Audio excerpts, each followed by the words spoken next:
Welcome back to the Explainer. So, a lot of you have been saying, okay, I've already got a general overview of the gateway process. What I want to see now is a detailed process for actually working through focus level 1. Well, you're in the right place.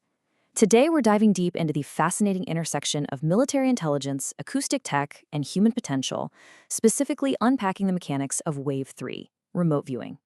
If you've ever wondered how far the mind can stretch beyond the physical body, you are going to love this.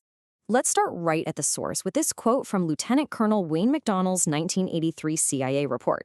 He wrote, "The Gateway Experience is a training system designed to focus brainwave output to alter consciousness and ultimately escape the restrictions of time and space." I mean, wow, right? This isn't some sci-fi novel. This is literal military language. The intelligence community was actively looking for a scientifically valid, objective way to harness out-of-body states. They were basically trying to translate esoteric concepts into the rigid language of classical physics. Okay, let's dive right into this. Here's our flight plan for today. We'll briefly touch on the gateway origins, then map out the focus levels. From there, we'll look at preparing for remote viewing, mastering the energy bar tool, executing the actual experiments, and wrap up with some real-world community tips. Part 1. The Gateway Experience Origins. The whole thing really kicks off in the 1950s, when a radio executive named Robert Monroe starts self-experimenting with sound frequencies. He basically discovers that they can induce profound altered states, like actual out-of-body experiences. Fast forward to 1971, and he founds the Monroe Institute. Then, right in the thick of the Cold War, the CIA gets super concerned about Soviet psychic espionage, so they launch their classified investigation in 1983. And lucky for us, in 2003, those highly sensitive documents were quietly declassified. Now, what makes all of this tick is a core piece of technology called Hemi-Sync, which stands for hemispheric synchronization. The CIA report points out that humans usually have a really hard time syncing up their brain hemispheres on their own. Hemi-Sync completely bypasses that hurdle using what's called the frequency following response. Basically, you play slightly different frequencies in the left and right ears, and your brain creates this third phantom beat frequency. Your brain essentially mimics that external beat, smoothly shifting you from a normal waking state into these deeply relaxed, highly altered states of consciousness. Part 2. Mapping the focus levels. Before we actually attempt remote viewing, we absolutely need a map. The Monroe Institute uses something called the phasing model. This is pretty different from the classic out-of-body model, which kind of paints a picture of a literal, rigid separation, where your soul just pops right out of your physical body. Instead, the phasing model says consciousness is a lot more like a radio. You're not physically leaving your body behind, you're just tuning your internal dial to different frequencies of reality. You're simply shifting your awareness in and out of different phases.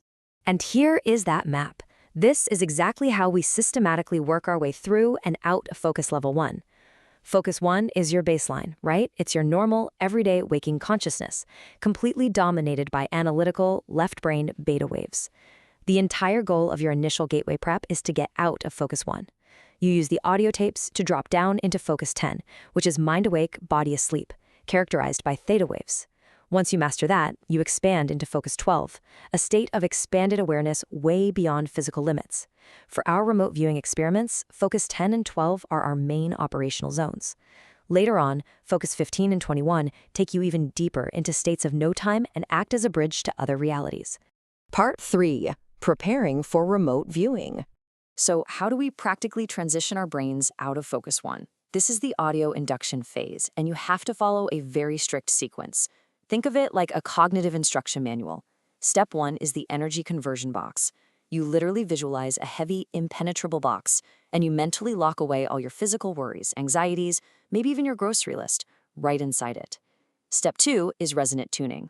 This is where you actually hum along with the tape to bring your physical body into acoustic resonance. Step 3, you build your REBAL, or resonant energy balloon. It's essentially a protective energy shield you visualize cascading all around your body. And finally, step 4. Only after those first 3 steps are locked in do you let the Hemi-Sync audio stabilize you down into focus 10 and 12. This exact sequence is how you successfully navigate your way out of focus 1. Part 4. The energy bar tool. Okay, so once you are nicely stabilized in focus 12, you need a reliable way to reach across space and time. That brings us to a really crucial cognitive device introduced in Wave 3, the energy bar tool, or EBT. I love this because it perfectly illustrates how the Monroe Institute approaches psychic phenomena mechanically. It's not magic. The EBT functions as this highly charged, luminous bar of mental energy. You basically construct it in your mind's eye to act as an antenna, a directional vector to probe distant locations and pull back data. Deploying your EBT takes 3 distinct steps. First, while you're chilling deeply in Focus 12, you manifest the EBT near your center of consciousness. You practice changing its color, turning it on and off, making it feel incredibly tangible. Second, with super focused intent, you mentally stretch one end of that bar across space and time directly to your target. And third, the most important part, you anchor it to the target and just allow the remote sensory impressions to flow right back along the bar to you. A quick tip here.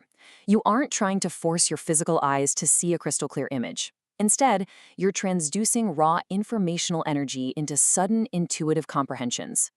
Part 5. Executing the experiments.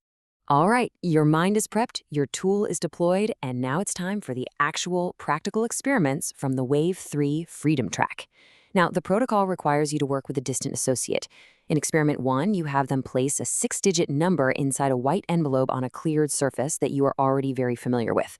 You send your EBT over there, stay totally receptive, and just let the numbers form spontaneously in your mind, rather than aggressively trying to read them.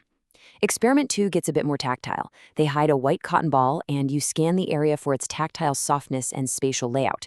Finally, in Experiment 3, you target the associate themselves to sense their emotional state and physical posture. And remember, physical distance literally does not matter here. Part 6. Community tips and applications. The theory and the clinical protocols are super fascinating, but what does this actually look like for normal people sitting on the couch with headphones on? Honestly, it is incredibly common to struggle at first. Take a look at this post from a Reddit user in the Gateway Tapes community. They said, "I can't even get past the EBT. My mind gets tired from trying to keep up with Bob constantly talking and talking." I mean, that is so relatable. This happens because your analytical left brain, that sticky focus one waking consciousness we just talked about escaping, is trying way too hard. It's trying to forcefully visualize and logically deduce the target. In the community, this cognitive exhaustion is known as analytical overlay. But don't worry, the community has a fantastic workaround. Another user advises switching over to a silent, unguided Hemi-Sync track. If Bob Monroe's guided voice instructions are making you feel rushed, the absolute best thing you can do is drop into Focus 10 on a free flow. Just spend as much time as you possibly need playfully molding, shaping, and changing the color of your energy bar tool without the stress of a narrator's voice or a ticking clock. Familiarity breeds relaxation, folks, and deep, profound relaxation is strictly mandatory if you want this to work. To really master this whole process, it helps to look at Joe McMoneagle. He's a legendary military remote viewer, and he outlined 5 core behaviors for consistent results. First, relaxing. You have to consciously lower your somatic or bodily arousal. Next is connecting by directing clear, sharp mental intention. Then, listening, which means completely ignoring your inner logical dialogue. Fourth is becoming aware. You're looking to recognize those sudden, fragmented sensory impressions, like a random texture, a color, or a temperature change. And finally, reporting. You need to sketch and document these raw inputs immediately and neutrally, right before your left brain can soup in and try to make logical sense of the whole shebang. Both the CIA documents and the Monroe Institute's decades of research point to something truly profound, that the human mind is absolutely not confined to the physical skull. By systematically stepping out of Focus 1, leveraging acoustic frequencies, and training the mind to receive rather than deduce, an entire universe of non-local data becomes accessible to anyone willing to put in the practice. So I want to leave you with this final thought. If our consciousness is the true source of all reality, how far can you expand your own awareness beyond the physical limits of space and time? The tools are out there, they're declassified, and they're waiting for you. Thanks for joining us for this explainer, and keep exploring.